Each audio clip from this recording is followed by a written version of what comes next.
सबके तिलक लगाए जा रहे हैं और वो तक्षक नाग जिंदा होकर के परीक्षित को डसने के लिए दौड़ा और 1400 चेलों के साथ गुरु धन्वंतर परीक्षित को जिंदा करने के लिए चले भागा। दोनों की रास्ता में भेंट हो गई। तक्षक पूछने लगा, गुरुदेव कहां जा रहे हैं आप? बोले हम परीक्षित को जिंदा करने जा रहे हैं। वो बोला मैं डसने जा रहा हूं, चलो हमारे तुम्हारे दो दो हाथ हो जाए। अब तक्षक ने एक हरे भरे वृक्ष में फुसकार मार दी, वृक्ष जल गया। धन्वंतर ने निगाह डाली, वृक्ष हरा भरा बन गया। तक्षक सोचने लगा गुरुजी पहुंच गए तो श्रृंगी ऋषि का श्राप लूट हो जाएगा, अब तो गुरुजी को पहले समेट ले। धोखा दे गया और धोखा देकर के सुंदर सी छड़ी बन गया और रास्ता में लेट गया। लेकिन धन्वंतर ने सोटा समझ के उसे उठा लिया, कंधे पर रख लिया। लेकिन तक्षक ने सर्प बन करके धन्वंतर की पीठ में डस लिया। तो चेलाओं से बोले मेरे साथ चल हो गया, अगर हमें जिंदा देखना चाहते हो तो तुम एक काम करो, 1 महीना हमें जमीन में गाड़ के ढाक बजाओ तो जिंदा हो जाएंगे। चेला रो रहे, गुरुजी को जमीन में गाड़ दिया, ढाक बजाना शुरू हो गए और बोले अरे कारे कारे नागन में गुरु खाए ले रे करिया करिया नागन में गुरु खाए ले रे जैसे पीठी में हो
चेलाओं से तक्षक बोला है इन्हें उखाड़ के देखो, जिंदा हो तो ढाक बजाना, मर गए हो तो तुम काय को मरे जा रहे हो चिल्ला चिल्ला के बिना मतलब।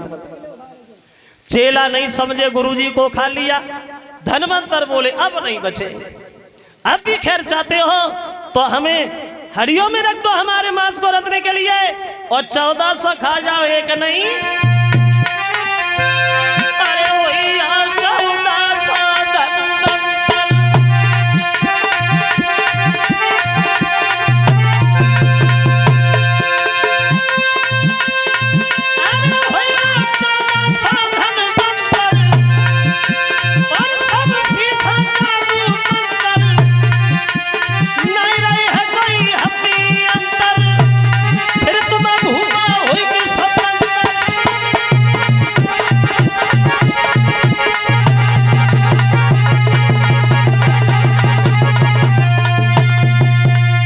1400 खा जाओ, मेरी तरह धन्वंतर बन जाओ।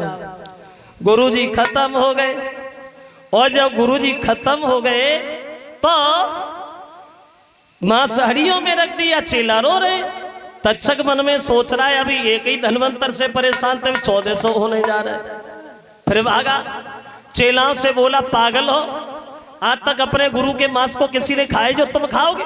नरक में भी जगह नहीं मिलेगी क्या? हाँ तो उस तक्षक ने वो सब हड़ियां गंगा जी में फिकवा दी, सब हड़ियां डूबी गई। एक हड़िया तैरती बंगाल में पहुंच गई और इधर एक बंगाल की स्त्री अपने पति से नाराज होकर के गंगा जी में डूबने आई। उसने धन्वंतर के मांस को पहचान लिया, उसने खा लिया, जादूगरनी बनी गई, बंगाल में लौट गई, मरी नहीं। तो उसने बंगाल में जाकर के हर स्त्री को जादू सिखा दिया। जादू सीखने वाली महिलाएं कि कछु कुंवारी रे कछु ब्याही, उन्हें जादू रई सिखाई।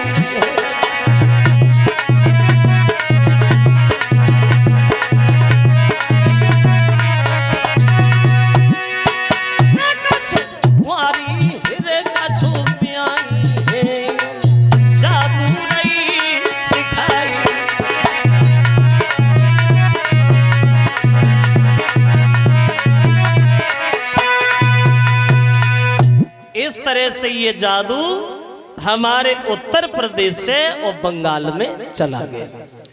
और इधर वो तक्षकनाग फूल में जाके छिप गया, लेकिन माली ने फूल समझ के उसे तोड़ लिया और महाराज परीक्षित के हाथ में जाके दे दिया।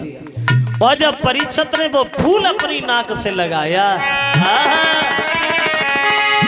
हुआ ऐसा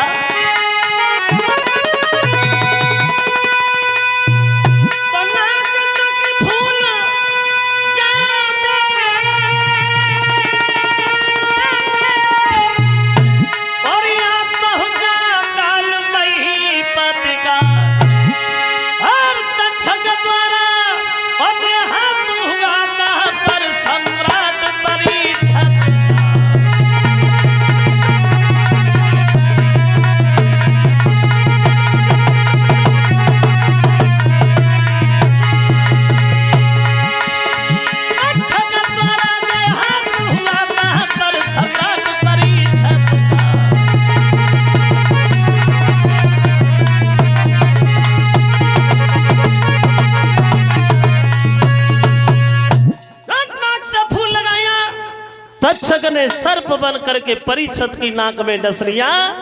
जो विमान आता है, विमान पर बैठ करके परीक्षित महाराज सीधे स्वर्ग धाम के लिए प्रस्थान करते हैं। बोलिए परीक्षित महाराज की।